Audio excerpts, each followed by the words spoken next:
Hey guys, welcome to think forward. This is Shreshtha और आज मैं बात करने वाली हूँ respiration in plants and animals के बारे में, यानी कि पादपों तथा जंतुओं में श्वसन के बारे में। इसकी शॉर्ट समरी के बारे में आज हम डिस्कस करेंगे, तो चलिए स्टार्ट करते हैं।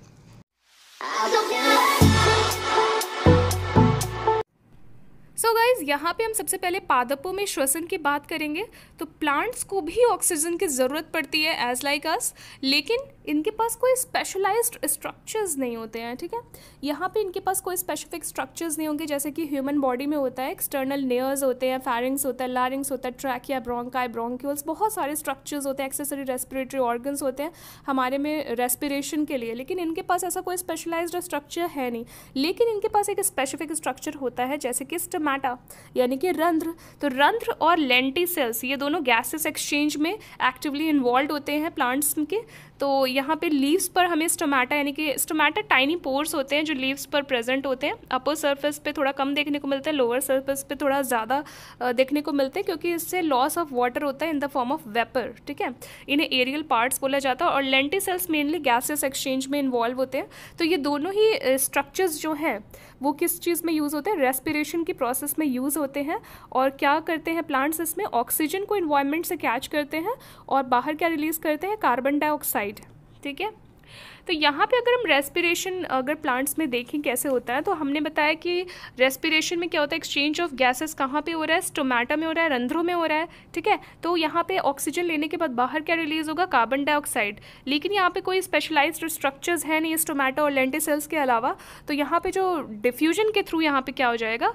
रेस्पिरेशन आपका। ठीक है, जो भी आपका डिफ्यूजन क्या होता है, डिफ्यूजन में क्या होता है कि आपका जनरल बॉडी सरफेस से आपका क्या होगा? रेस्पिरेशन होगा। नेक्स्ट, अगर हम डायरेक्शन ऑफ डिफ्यूजन की बात करें, डिफ्यूजन के डायरेक्शन की बात करें, तो वो किस पे डिपेंड करेगा? Phases of environment and needs of plants. ठीक है, तो क्या क्या फेजेस है एनवायरनमेंट में, कितना उन्हें ऑक्सीजन चाहिए, कितना नहीं चाहिए, कितना कार्बन डाइऑक्साइड कितने अमाउंट में रिलीज करना है, प्लांट्स की नीड कितनी है, इन सब चीज़ों पर क्या करेगा? डिफ्यूजन की डायरेक्शन डिपेंड करेगा। नेक्स्ट, अगर हम देखें कि प्लांट्स में ब्रीदिंग होती है तो उन्हें क्या बोलते हैं? तो जो ब्रीदिंग होती है वो सेलुलर रेस्पिरेशन उन्हें कहते हैं। ठीक है, सेलुलर रेस्पिरेशन जैसे कि ह्यूमन में होता है। जो ब्रीदिंग की प्रोसेस होती है वो रेस्पिरेशन के अंदर ही आती है। जो गैसियस एक्सचेंज होता है वो आपका रेस्पिरेशन का एक छोटा सा पार्ट है। रेस्पिरेशन में गैसियस एक्सचेंज भी आ जाएगा और सेलुलर रेस्पिरेशन भी आ जाएगा। लेकिन प्लांट्स के केस में जो स्पेसिफिक टाइप की ब्रीदिंग हो रही है, इसमें हम सेलुलर रेस्पिरेशन की ही बात करेंगे। तो क्योंकि वहाँ पे कोशिकाएं क्या होती है? एक्टिवली हर फंक्शन परफॉर्म कर रही हैं। तो उनके प्रॉपर फंक्शन करने के लिए क्या ज़रूरी है? एनर्जी ज़रूरी है। और वो कहाँ से मिलेगी? रेस्पिरेशन से मिलेगी। फोटोसिंथेसिस से तो आपका स्टार्च बनता है सिर्फ, लेकिन ग्लूकोज का ब्रेकडाउन होकर एनर्जी रिलीज होना वो तो रेस्पिरेशन से के थ्रू जो ऑक्सीजन एब्जॉर्ब कर रहा है उसी के थ्रू मिलेगा ना। तो यहाँ पे देखिए आप, जो ऑक्सीजन सेलुलर रेस्पिरेशन जो हो रहा है उसमें क्या करता है? Plants generate glucose molecules through photosynthesis. यहाँ पे ग्लूकोज तो इसने जेनरेट कर लिया है, लेकिन ग्लूकोज के थ्रू एनर्जी भी तो मिलनी है ना।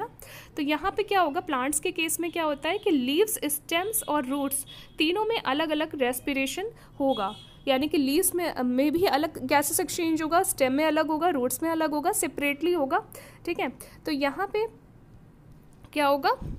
डिफरेंट पार्ट्स में डिफरेंट टाइप से यहाँ पे प्लांट्स में रेस्पिरेशन हमें देखने को मिलेगा। अब हम लीव्स के बारे में बात कर चुके हैं। लीव्स में क्या होता है? स्टोमेटा के थ्रू होगा जो कि टाइनी पोर्स है। यहाँ इससे क्या होगा? एक्सचेंज ऑफ गैसेस होगा। लेंटिसेल्स के थ्रू हायर प्लांट्स में होता है।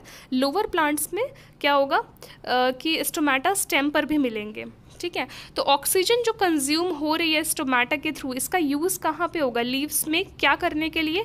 To disintegrate into glucose and carbon dioxide.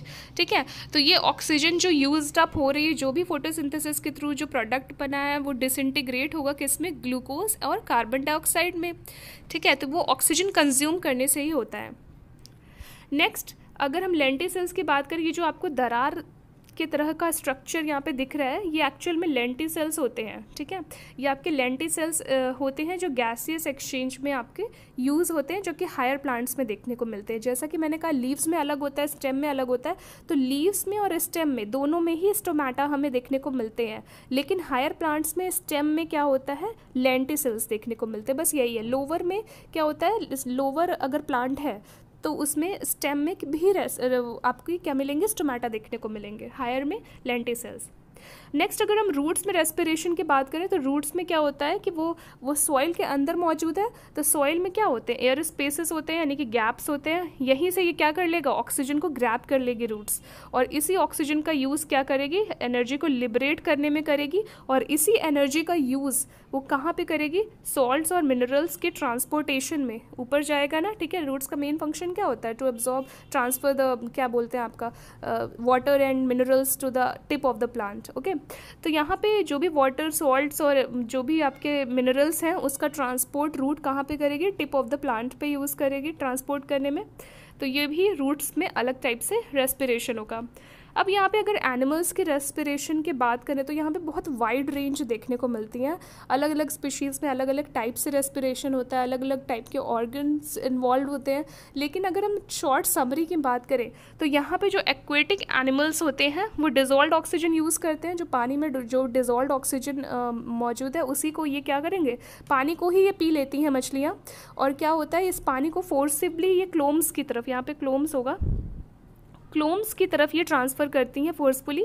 तो ये क्लोम्स क्या करते हैं, क्लोम्स में ब्लड होता है, तो ब्लड क्या करती हैं, ऑक्सीजन को वहाँ से कैच कर लेती हैं और ऑक्सीजन इनको प्रॉपरली मिल जाती है पानी से। लेकिन टेरेस्ट्रियल एनिमल यानी कि जो लैंड पर रहने वाले, स्थल पर रहने वाले जो जीव जंतु हैं वो कैसे लेते हैं, वो डायरेक्टली एटमॉस्फेयर से ऑक्सीजन लेकर रेस्पिरेशन करते हैं हम ही लोग की तरह। तो यहाँ पे मैंने बात किया पादपों और जंतुओं में श्वसन के बारे में। So this is all for today. In the next video I will talk about some other topic. So stay tuned. Thank you.